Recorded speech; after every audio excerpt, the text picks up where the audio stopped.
Hello, hello, hello. This is Nicholas, and I am doing a video kind of tying together my previous two videos on tangent planes and directional derivatives.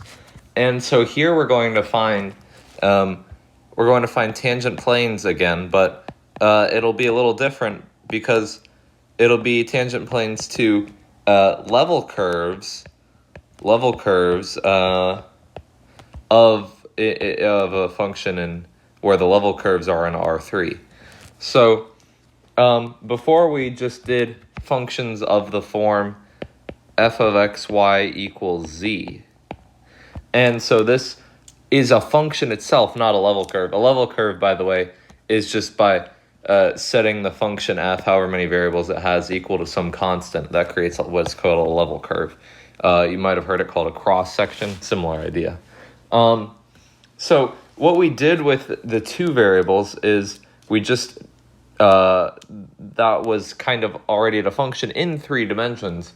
And so there was no need to take level curves of the functions because we can deal in 3 dimensions. But here we are finding tangent planes to level curves that the level curves are such that they're already in 3 dimensions. That means we would have a function now that we're dealing with such that w is f of x comma y comma z. Because when I set w equal to some constant k, I get k is equal to f of x comma y comma z, and that forms a 3-dimensional graph. But originally, our graph w equals f of x comma y comma z is 4-dimensional. And this is why we need to take level curves to it, because it, in my opinion, is impossible to imagine 4 dimensions. Not even hard, but impossible. So let's suppose that we have a vector function, and we'll call it r of t, on the surface, and it's defined by the level curve at k. So in other words, f of x comma y comma z is equal to k for some constant k. And this vector function has an equation given by, say, r of t is given with components x of t, y of t, and z of t. So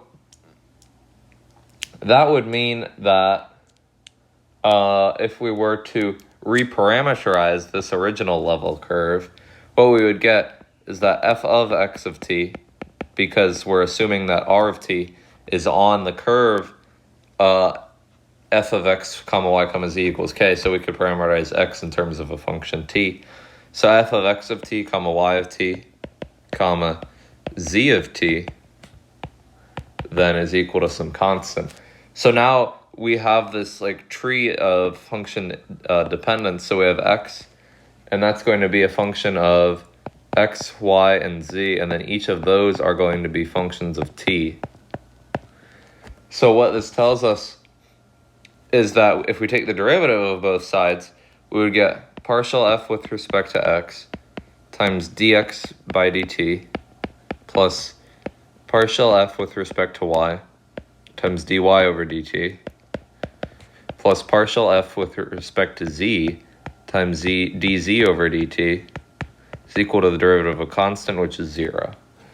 So now what we can say is we can actually write this as the dot product of two vectors, similar to how I did in the directional derivatives example.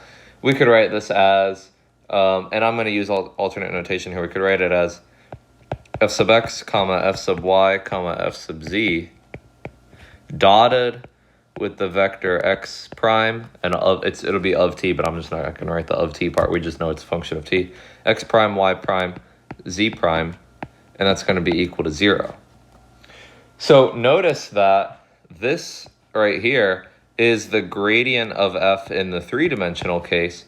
Dotted with this here is just the derivative of our original vector function r prime, and that's equal to 0, which implies that the gradient of f is perpendicular to the derivative of the vector function that lies on the surface of the level curve of f. So to summarize, the gradient then is perpendicular to r prime, And r prime gives us a tangent vector, so the gradient is perpendicular to the tangent vector of the level curve that we're considering here. So since the gradient is, gradient of f is perpendicular to the tangent vector, which I'll call t, because the tangent vector is just given by the derivative of our vector function. So if the gradient of f is perpendicular to the tangent vector of this level curve, then that means that the gradient of f is the normal vector that defines the tangent plane to this level curve. So that's good, right? Because now we have a normal vector, and then we would be given some initial point, say x naught comma y naught comma z naught. And in that case, we have a normal vector and we have a point, and so therefore we can define a plane that is tangent to a level curve in 3 dimensions for originally a 4-dimensional function. So as an example, let's take the tangent plane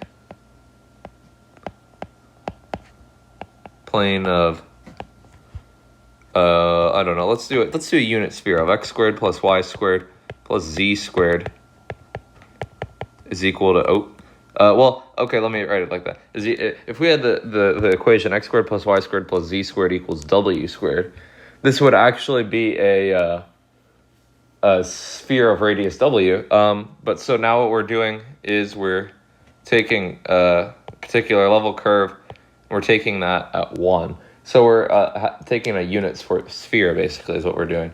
And let's consider the point. We need something that works on here. So let's do 1 over root 2, comma 0, comma 1 over root 2. And that is indeed a point on this unit sphere. So now our normal vector that defines this plane is given by the gradient of f, which is given by the vector. Now we take the partial of x, y, and z, the partial with respect to x, y, and z. So we get 2x, comma 2y, comma 2z. And we need to evaluate this at the point 1 over root 2, comma 0, comma 1 over root 2. And so what that gives us, it gives us the vector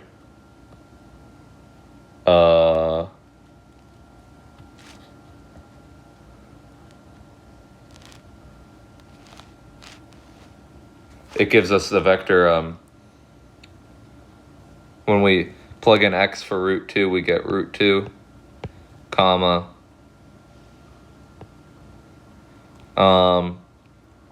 0, comma root 2. Okay.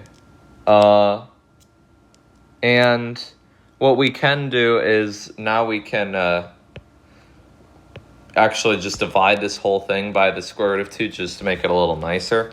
You don't have to do this step, but in other words, we can make this the vector 1, comma 0, comma 1 by factoring out a square root of 2 and then just getting rid of that, because we don't care about the magnitude of our normal vector to the plane. We just care that there's some normal vector to the plane.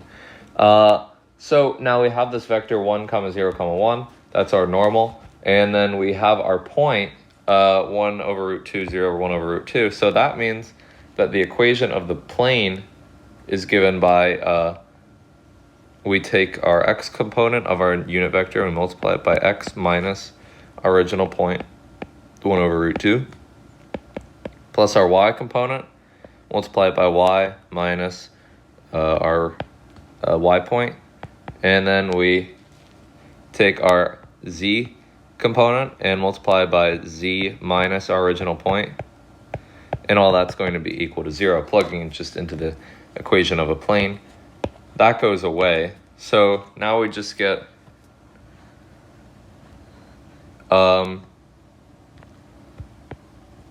z is equal to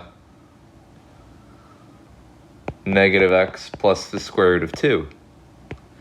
And so that's the equation of our plane that is on the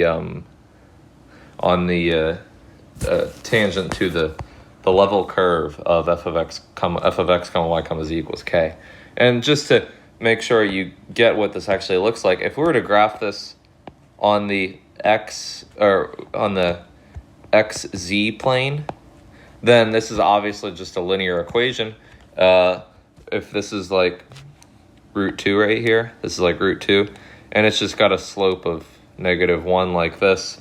But now this is really in 3 space, so do my best to draw this here. So let's call this x, this y, and this z.